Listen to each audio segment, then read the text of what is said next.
اب امام علی مقام کربلا کیسے پہنچے تو اس کا ذکر سامنے آتا ہے. تو امام علی مقام نے فرمایا ہم بیعت نہیں کریں گے. اور ولید کے پاس خط آیا. ولید نرم دل آدمی تھا. ولید نے امام کو بلایا دوپہر کے وقت. حضرت عثمان غنی کے پوتے کو ولید نے بھیجا کہ اس کا حضرت عثمان غنی کے پوتے کا نام عبداللہ تھا. عبداللہ کو بھیجا کہ جاؤ عبداللہ بن زبیر کو امام حسین کو بلا کر لاؤ میں بات چیت کرتا ہوں.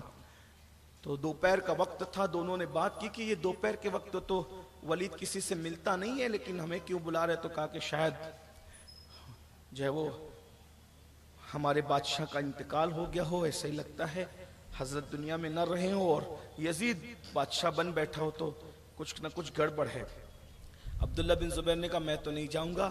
اور عبداللہ سے کہا کہ بھی تم چلو دیکھتے ہیں. ادھر وہ گیا حضرت عثمان غنی کا پوتا اور ادھر عبداللہ بن زبیر خاموشی کے ساتھ مکہ شریف روانہ ہو گئے. کوئی ولید کے پاس گئے بھی نہیں. امام ولید کے پاس گئے اور آپ نے گفتگو فرمائی تو ولید نے کہا کہ چاہے وہ حضرت امیر معاویہ کا وصال ہو گیا تو آپ نے میں اللہ ان کی مغفرت کرے, اور آپ نے دعا کی, تعزیت کی. پھر کہا کہ بلانے کا مقصد, تو کہا کہ بلانے کا مقصد یہ ہے کہ یزید نے کہا ہے کہ آپ بیعت کریں. اور خط میں جو پورا لکھا تھا اس نے نہیں بتایا کیونکہ خط میں آگے لکھا تھا اگر وہ بیعت کرتے ٹھیک ہے, بیعت نہیں کرتے تو انہیں قتل کر دو. یعنی یہ جو لوگ صفائی پیش کرتے نا کہ یزید کی مرضی نہیں تھی, وہ نہیں چاہتا, وہ تو پہلے دن سے ہی چاہتا. سب سے بڑی رکاوٹ اس کی گنڈا گردی میں اگر کوئی چیز تھی تو وہ امام حسین کی ذات تھی. وہ جانتا تھا کہ ان کی موجودگی میں کچھ لوگ ایسے ہوتے ہیں کہ جن کا وجود صرف بیٹھے رہنا ہی لوگوں کو سدھرنے کا بہت بڑا ذریعہ رہتا ہے. ان کا بیٹھنا ہی, ان کا موجود رہنا ہی. تو امام حسین وہ ہستی کا نام, پنجتن کا عکس جمیل تھے امام حسین. ان کی موجودگی میں کوئی گنڈا گردی ہو نہیں سکتی تھی. بہرحال وہ ملک کے شام میں بھی رہ کے لرزہ برندام تھا امام حسین سے. تو کہا بیعت کرتے ہیں تو ٹھیک ہے ورنہ قتل کرو. تو لیکن ولید چونکہ قتل کرنا نہیں چاہتا تھا, جانتے تھے نبی کا بیٹا ہے اور ان کے نبی کی نالین کی توہین آدمی کو کافر بنا دیتی ہے. خون رسول میں ہاتھ ڈبوئیں گے تو کیا ہوگا. فتاوی عالمگیری میں جس نے نبی کی نالین کی توہین کی, نبی کی جوتی کو استغفر اللہ معاذ اللہ جتڑی کہہ دیا, وہ کافر ہوگا. نبی کے موئے مبارک کی جس نے توہین کی وہ کافر ہوگا. غور فرمائے تو حسین ابن علی کی شہادت میں جو خون میں انگلیاں ڈبوئے گا اس کا کیا حال ہوگا. تو بہرحال تو ولید یہ اپنے سر نہیں لینا چاہتا تھا, ہوشیار آدمی تھا.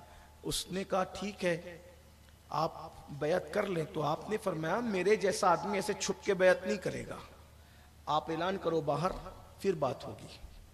میں ایسے چھپ کے بیعت کرنے والا آدمی نہیں ہوں, خاموشی میں میں سودے نہیں کرتا. تو انہوں نے کہا ٹھیک ہے اچھا آپ جائیے تو پھر بات کرتے ہیں. تو آپ نے فرمایا اچھا میں چلتا ہوں. تو مروان وہاں بیٹھا ہوا تھا. مروان نے کہا ان کو جانے مت دے, قتل کر. اگر یہ یہاں سے چلے گئے تو دوبارہ تو ان کو نہ پائے گا. امام نے رک کر, علی کا بیٹا تھا, فاتح خیبر کا بیٹا, بہادری اور خون, پھر اللہ اکبر, جہاں خون رسول اور شیر بطول آپس میں جب ملتے ہیں تو اس مجمع البحرین کو حسین ابن علی کہتے ہیں. تو آپ رک گئے. قتل کی بات سن کے کہا کہ ولید تو قتل کرے گا کہ یہ قتل کرے گا, یہ بہادری ہے رسول اللہ کے خون میں, تو قتل کرے گا کہ یہ قتل کرے گا. کہا وہ تیرے باپ پر رسول اللہ نے لعنت فرمائی, تو مجھے قتل کی دھمکی دیتا ہے, میں ایسے نہیں کروں گا. اور اس کے بعد ولید نے کہا کہ آپ تشریف لے جائیں, امام یہ اس کی بات نہ سنے. اور اس کے بعد آپ تشریف لے گئے. تو مروان نے کہا کہ تو انہیں اب قتل نہیں کیا نا تو اب تو ان پہ قابو نہیں پائے گا. تو اس نے کہا مروان تیرا برا ہو کہ تو مجھے رسول اللہ کے شہزادے کو شہید کرنے کی بات کرتا ہے. میں حضور کا کلمہ پڑھتا ہوں, میں اس کو شہید کروں گا, اس کو قتل کروں گا, میں مجھ سے نہیں ہوگا. اور مروان چونکہ مخبر تھا یزید کا, اس نے پھر یہ بات لکھ بھیجی کہ انہوں نے نرمی سے کام لیا. بعد میں پھر ولید کے ساتھ بہت معاملات بھی ہوئے اور امام علی مقام گھر آئے, اور آنے کے بعد آپ کی شکل پر کچھ آثار تھے. تو حضرت غازی عباس سرکار نے اور دیگر لوگوں نے پوچھا کہ امام کیا بات ہے, چہرے پہ کچھ آثار دیکھتے. تو کہا کہ حضرت امیر معاویہ دنیا سے چل بسے,